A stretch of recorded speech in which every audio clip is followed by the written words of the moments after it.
UGC के नए नियम जिस सुप्रीम कोर्ट के आदेश से बने थे, उसी सुप्रीम कोर्ट ने आज इन नियमों पर रोक लगा दी है।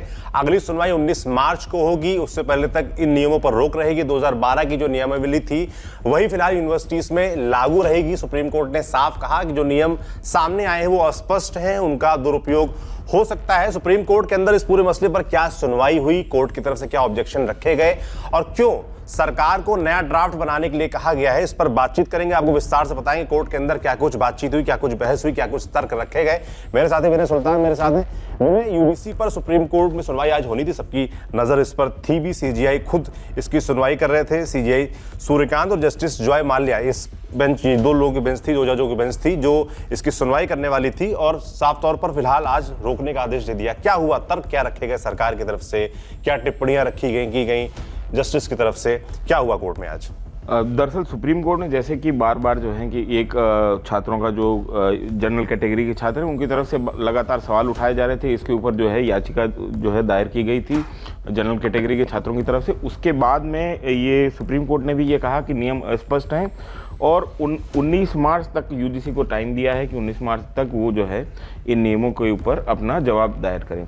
दूसरी बड़ी बात जो सुप्रीम कोर्ट ने कही वो ये कही है कि ये पूरे नियम जो हैं इनको एमिनेंट ज्यूरिस्ट जो है, मतलब ऐसे लोग जो कानून के जानकार हैं, वो इस पूरी की पूरी गाइडलाइन की समीक्षा करें कि इस गाइडलाइन से जो है किसी के ऊपर गलत इल्जाम में फंसाया तो नहीं जा सकता और सभी छात्रों को जातिगत भेदभाव के खिलाफ जो है समानता से सुरक्षा मिले। और दूसरी चीज सुप्रीम कोर्ट ने ये भी बड़ी मार्के की बात कही है कि रैगिंग जैसे जो अपराध हैं उनको क्यों इन गाइडलाइन से बाहर रखा गया।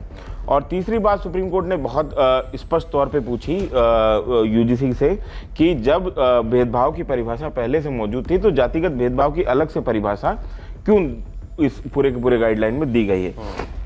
बिल्कुल, तो बहुत सारी बातें अंदर हुई और इसमें कई तरह की टिप्पणियां कोर्ट की तरफ से आई हैं जो आपको जाननी चाहिए। जैसे चीफ जस्टिस सूर्यकांत ने सॉलिसिटर जनरल तुषार मेहता जो सरकार को रिप्रेजेंट कर रहे थे उनसे कहा कि हम आज कोई अंतिम आदेश नहीं देना चाहते, लेकिन यह जरूरी है कि कुछ प्रख्यात विधिवेत्ताओं की एक समिति बने जो ये समझे कि समाज किन समस्याओं से जूझ रहा है और ऐसे नियमों का कैंपस और समाज पर क्या असर पड़ेगा। जाहिर सी बात है कि जब नियम के ब्यौरा सुप्रीम कोर्ट के जजों के सामने गया तो उनको लगा कि ये अस्पष्ट है। इसमें चीज़ें जो हम लोग भी डिस्कस कर रहे थे अपने बातचीत में, बताया था कि कई सारी चीज़ें इसमें ओपन एंडेड छोड़ दी गई हैं। कई चीज़ें इसमें ऐसी जो समझ में नहीं आ रही कि उसकी व्याख्या कैसे की जाए। वही सुप्रीम कोर्ट की तरफ से भी आज यही चीज़ें नजर आई। और क्या हुआ कोर्ट में? और इसके अलावा जो अधिवक्ता विष्णु शंकर जैन हैं जो कि पेश हो रहे थे याचिकाकर्ताओं की तरफ से। अच्छा। याचिकाकर्ता जो हैं याचिकाएं रखी गई थी जनरल कैटेगरी के छात्रों की तरफ से, क्योंकि उनको इन नियमों में जो है लगातार बात हो रही थी कि पार्शियलिटी है और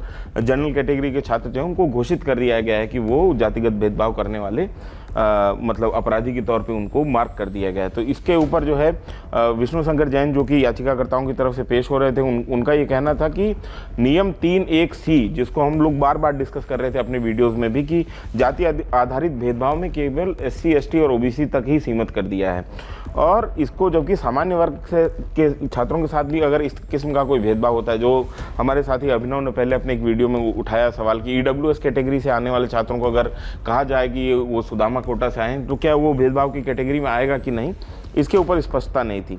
उन्होंने फिर जो है याचिकाकर्ताओं की तरफ से विष्णु शंकर जैन ने ये तर्क भी दिया कि भेदभाव की परिभाषा पहले से व्यापक तौर पर मौजूद है तो जातिगत आधारित भेदभाव को SC ST OBC कैटेगरी तक ही सीमित क्यों किया गया।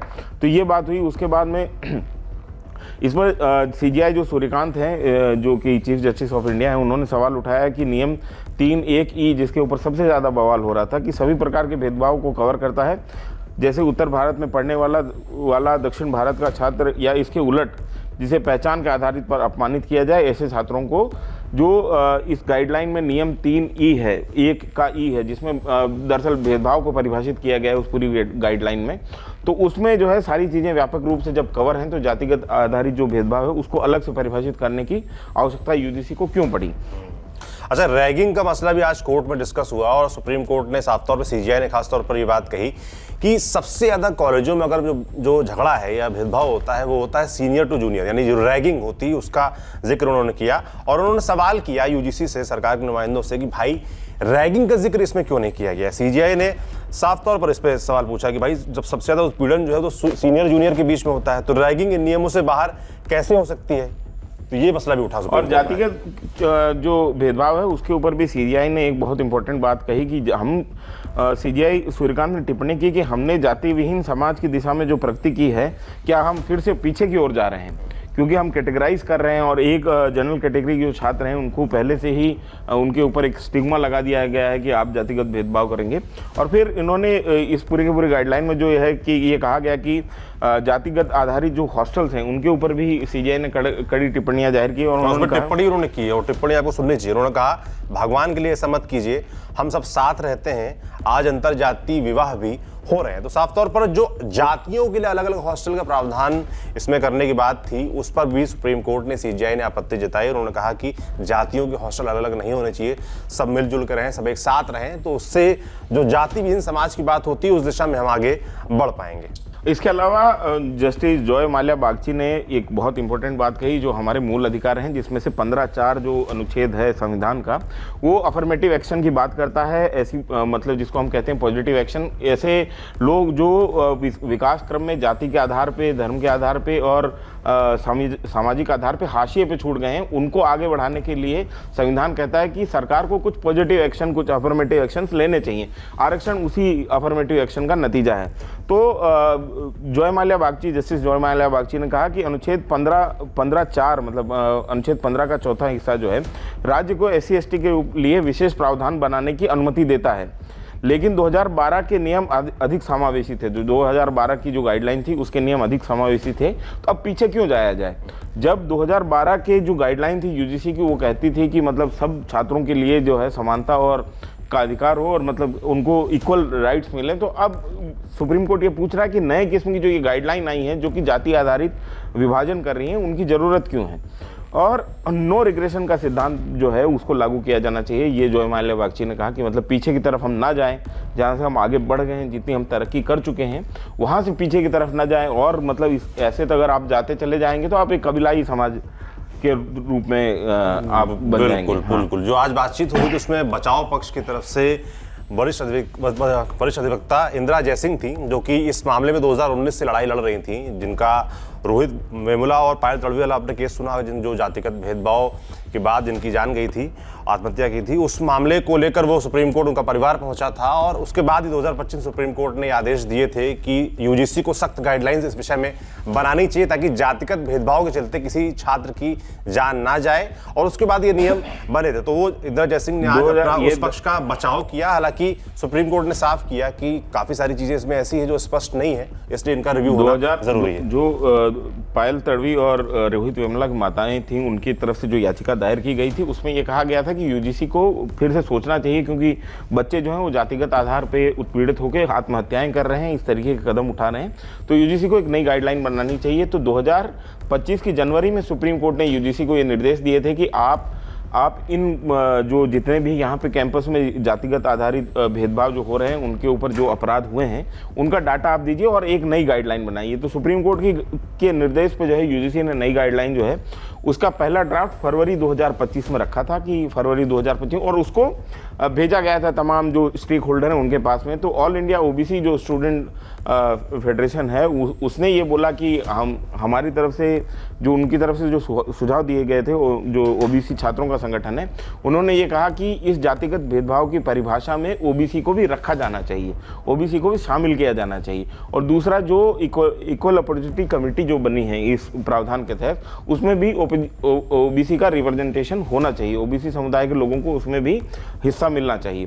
तो ये बात थी। और उसके बाद में ये सारा का सारा मामला जो है वो गया संसदीय कमेटी, जो कि युवाओं के ऊपर आपने ध्यान दिया हो कि जो कमेटी, जिस कमेटी का आप जिक्र कर रहे हैं, उसके जो चेयरमैन है दिग्विजय सिंह, और उन्होंने साफ तौर पर इनकार कर दिया कि ये यूजीसी के जो नियम आए हैं उसमें उनकी कमेटी का कोई रोल नहीं है। कोई से नहीं। नहीं, ये बिल्कुल, अगर वो ये कह रहे हैं तो बिल्कुल गलत बात है। 300 उसकी उस कमेटी की हमने तो रिपोर्ट निकाल के दिखाई थी, उस कमेटी की रिपोर्ट नंबर 371, जिसके अंदर ये सारे के सारे प्रावधान, उसमें बाकायदा डिस्कस किया गया है कि यूजीसी को क्या करना चाहिए, यूजीसी को किस तरीके से अपने जो टीचर्स हैं उनको भर्ती करना चाहिए, छात्रों के साथ क्या करना चाहिए।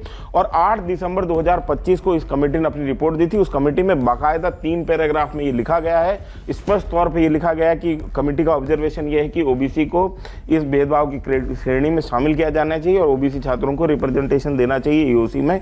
बिल्कुल, अगर वो कह रहे हैं तो ये गलत बयानी है, क्योंकि कागज पे जो हमारे सामने मौजूद है हम उसको मानेंगे। उस कमेटी की रिपोर्ट 371, उसी कमेटी के जहाँ पे उस कमेटी की डिटेल है वहीं से आप रिपोर्ट डाउनलोड करके देख सकते हैं। मैं पेज नंबर भी बता दूंगा अगर आप कहेंगे तो ये स्थिति है। हालांकि दिग्विजय सिंह ने इनकार किया, तो सुप्रीम कोर्ट में क्योंकि इतना बैकलेश है कि सब इनकार कर रहे हैं। मेरी भी एक बीजेपी के नेता से बात हुई, राज्यसभा सांसद है, उन्होंने भी कहा कि हमारा नहीं कोई लेना देना नहीं है, हमारी कोई सिफारिश नहीं थी। ब्रजभूषण शरण सिंह के बेटे जो सांसद हैं करण भूषण सिंह, उन्होंने भी साफ तौर पे ये कहा कि हाँ, वो भी इस कमेटी में कमेटी में वो थे, पर उनका कहना है कि कमेटी में इस तरह कभी कोई बातचीत नहीं हुई, कमेटी में ऐसे किसी मीटिंग में वो शामिल नहीं रहे, ऐसी कोई बात नहीं। उसमें बाकायदा जो है ये डिटेल भी थी कि कमेटी मेंबर में कौन कौन शामिल था और कौन कौन उस मीटिंग में, पहली मीटिंग में बैठा और क्या क्या बातचीत हुई है।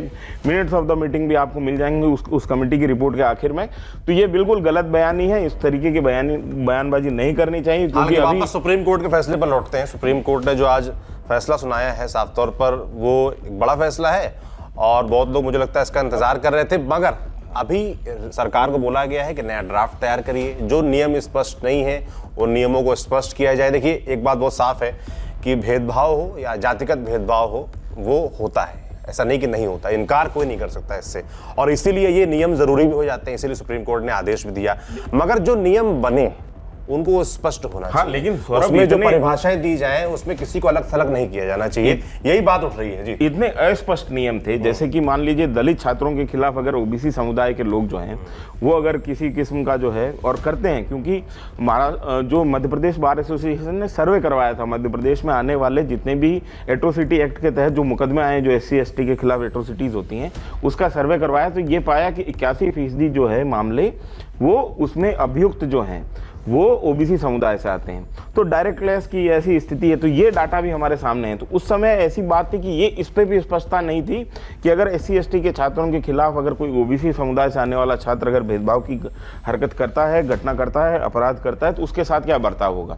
दूसरी चीज ये भी स्पष्ट नहीं थी कि अगर किसी को मतलब सिर्फ जाति के आधार पर नहीं, लिंग के आधार पर, मान लीजिए थर्ड जेंडर है या उसके सेक्सुअल ओरिएंटेशन कुछ और है, और या फिर उसके नस्ल के आधार पे कहीं दूर, मतलब कोई बिहार से आ रहा है, कोई राजस्थान से आ रहा है, कोई दक्षिणी राज्य से आ रहा है, तो उनको इस तरीके से अगर परेशान किया जाए कि उनकी पहचान अलग है, जो इन्होंने अभी मतलब सुप्रीम कोर्ट में चीफ जस्टिस ने कहा भी कि अगर दक्षिण भारत का छात्र अगर उत्तर भारत में आ रहा है, उत्तर भारत का छात्र अगर दक्षिण भारत में पढ़ने जा रहा है और उनको इसी आधार पे जो है प्रताड़ित किया जाए। खासतौर पे पूर्वोत्तर के छात्र जो दिल्ली में आते हैं उनकी बड़ी शिकायत रहती है कि उनको जो है उनकी पहचान के आधार पर बहुत जो है उनको टारगेट किया जाता है, उनके खिलाफ टिप्पणियां की जाती हैं, उनको बहुत हैरेस किया जाता है। तो इस तरीके की स्थितियां जो हैं इस पे बहुत स्पष्टता सुप्रीम कोर्ट ने साफ तौर पर कहा है कि नियम बने हैं, नियम बनने चाहिए, मगर स्पष्ट होना चाहिए हर जो भी विषय, जो इसीलिए उन्होंने कहा है कि इसके जो जानकार लोग उनकी कमेटी बने और वो ये देखें कि समाज में क्या कुछ हो रहा है, किस तरह की दिक्कतें आ रही हैं, और देखते हुए फिर नियम बने और स्पष्ट तौर पर इसमें लिखा हो हर एक चीज। जो हम बात कर रहे हैं कि अगर मान लीजिए किसी SC/ST के छात्र के साथ किसी OBC के छात्र ने अगर कोई गलत बात की तो उसके खिलाफ क्या कार्रवाई होगी, नहीं होगी। तो तमाम ऐसे नियम कानून हैं, दक्षिण भारत और उत्तर भारत को जो एग्जाम्पल दिया, नॉर्थ ईस्ट के बच्चों के लिए क्या प्रावधान होगा, सब स्पष्ट तौर पर उस नियम कानूनों में लिखित तौर पर होना चाहिए। तभी जो तमाम भ्रांतियां फैली हुई हैं, तमाम लोगों के मन में आशंकाएं हैं, वो रो पाएंगी। हमारी नजर इस पूरे मसले पर बनी हुई है और हम जो भी अपडेट आता है आप तक यूं ही पहुंचाते रहेंगे। 19 मार्च को अगली सुनवाई होनी है, उससे पहले सरकार की तरफ से और क्या पक्ष आ रहा है और नेता लोग क्या बोल रहे हैं और पक्षकार जो है वो क्या बोल रहे हैं, आप तक यूं ही पहुंचाते रहेंगे। सुप्रीम कोर्ट की सुनवाई आपको हमने बताई, आप देखते रहिए न्यूज पेंच। मैं सौरभ त्रिपाठी हूं, मेरे साथी विनय सुल्तान थे और कमेंट पीछे सुधांशु हैं। शुक्रिया।